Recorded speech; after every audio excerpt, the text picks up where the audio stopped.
আসসালামু আলাইকুম ভিউয়ার্স, আপনারা জানেন কি ইফতার নিয়ে এক আল্লাহর ওলির ঘটনা? যদি ঘটনাটি না জেনে থাকেন তো জেনে নিন আজকের এই ভিডিওতে।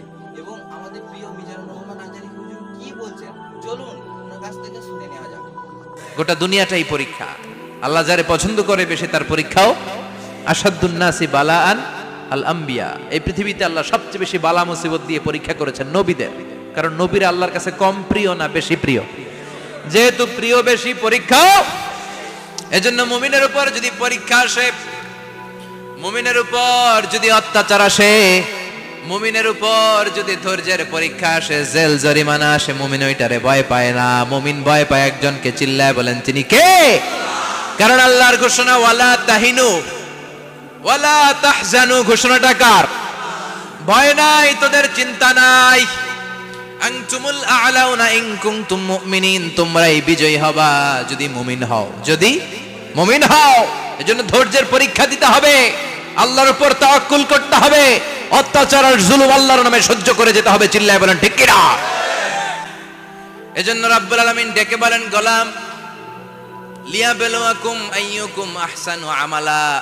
কে ভালো আমল করো, কে খারাপ আমল করো, এজন্য আমি জীবন মরণ তৈরি করেছি। চিল্লায় কোন ঠিক কি না?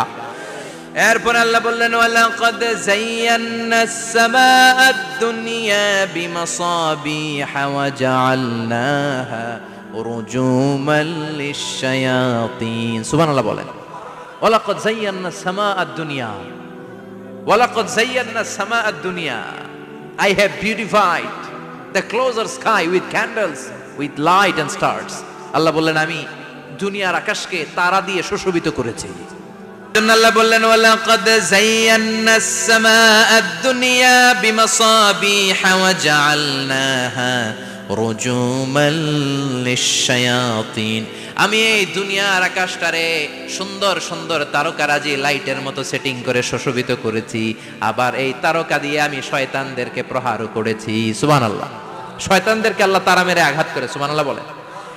এরপরে এই সূরার প্রথম রুকুর শেষে আল্লাহ বললেন وَأَسِرُّوا قَوْلَكُمْ أَوْ اجْهَرُوا بِهِ إِنَّهُ عَلِيمٌ بِذَاتِ الصُّدُورِ أَلَا يَعْلَمُ مَنْ خَلَقَ وَهُوَ اللَّطِيفُ الْخَبِيرُ। আল্লাহ বললেন وَأَسِرُّوا قَوْلَكُمْ, তোমরা যদি গোপনে কথা বলো, আও ইজহারু বিহি, কিংবা স্পষ্ট করে বলো, সব শুনে কে? সাত আকাশের উপরে, আরশের উপরে তার অবস্থান, সাত জমিনের নিচে, কোনো গোপনতম প্রকোষ্ঠে, কোনো ছোট্ট বাক্সের ভেতরে যদি কোনো পিঁপড়া পিপিলিকা নীরবে হেঁটে যায়, আল্লাহ বলে আমি ওই পিঁপড়ার হেঁটে চলার পায়ের আওয়াজটাও শুনতে পাই। এজন্য কেউ যেটা শোনে না, শুনে কে? এরপর আল্লাহ বললেন হুয়াল্লাযী জাআলা লাকুমুল আরদা যালুলান ফামশু ফি মানাকিবিহা ওয়া কুলু মির রিজকি ওয়া ইলাইহিন নুশুর। সুবহানাল্লাহ বলেন। আল্লাহ ডেকে বললেন গোলাম তোমাদের জন্য জমিনটারে আমি বিছানা বানিয়েছি। আল্লাযী জাআলা লাকুমুল আরদা ফিরাশা। জমিনটারে বিছানা বানিয়েছে কে? এই বিছানার মতো সমতল জমিন দিয়ে তোমরা হেঁটে বেড়াও, চলে বেড়াও, হেলে দুলে পড়ার সুযোগ নাই, ঠিক কি না? আবার রব্বুল আলামিন বলেন জমিনটারে সমান দেখে, কার্পেটিং দেখে মনে করো না তোমরা বেঁচে গিয়েছো। আমার দেয়া বিধান আমার জমিনে যদি কায়েম করতে না পারো, এই কার্পেটিং করা জমিনের ভেতরে আযাব আছে না নাই? এই পুরো জমিনের ভেতরে আছে আগুন আর আগুন।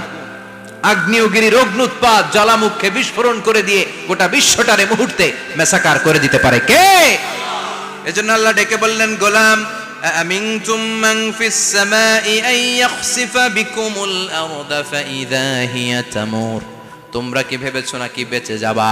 আমি চাইলেই পুরো জমিনটারে কাঁপিয়ে দিতে পারি। আন ইয়াখসিফা বিকুমুল আরদ, খাসাফ মানে ল্যান্ডস্লাইড। খাসাফ মানে কি? ল্যান্ডস্লাইড, ভূমিধস, ভূকম্পন, আর্থকোয়েক আছে না নাই?